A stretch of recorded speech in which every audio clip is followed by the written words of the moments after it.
Hello friends, welcome back to my channel.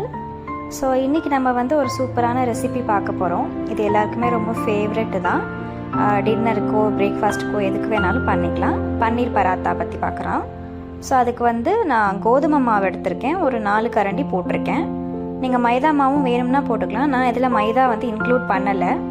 So கோதுமை மாவில் வந்து கொஞ்சம் நெய், அதுக்கப்புறம் வந்து வார்ம் வாட்டர், ரொம்ப கொதிக்க விட வேணாம் தண்ணி, வார்ம் வாட்டர் வச்சுட்டு அதுக்கப்புறம் நல்லா பிசைஞ்சுக்கோங்க. நல்லா பிசைஞ்சு நல்லா சாஃப்ட் ஆகிற வரைக்கும் பண்ணிவிட்டு கொஞ்சம் நேரம் மூடி வச்சுருங்க.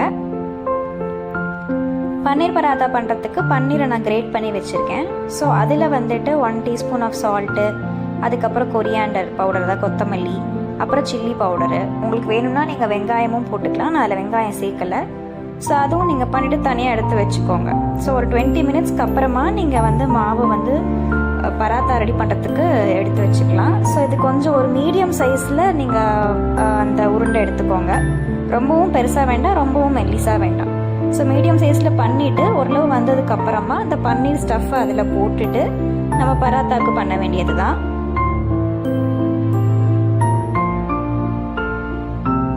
நான் இது வந்து ஸ்கொயர் ஷேப்பில் பண்ணியிருக்கேன். இது கண்டிப்பாக நீங்கள் வீட்டில் ட்ரை பண்ணி பாருங்கள். நார்மலாக ரெகுலராக சப்பாத்தி அந்த மாதிரி இல்லாமல் இந்த மாதிரி பராத்தாலாம் பண்ணி கொடுத்தீங்கன்னா எல்லாருக்குமே ரொம்ப பிடிக்கும்.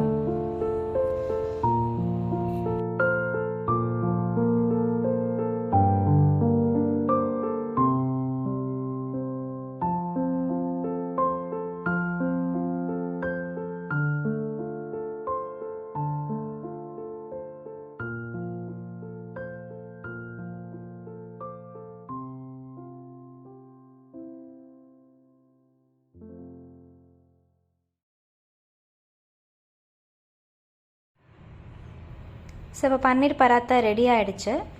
ஸோ இந்த ரெசிபி கண்டிப்பாக வீட்டில் ட்ரை பண்ணி பார்த்துட்டு கமெண்ட்ஸ் கொடுங்க. இந்த வீடியோ உங்களுக்கு பிடிச்சிருந்துன்னா கண்டிப்பாக சப்ஸ்கிரைப் பண்ணுங்கள், லைக் பண்ணுங்கள், கமெண்ட் பண்ணுங்கள்.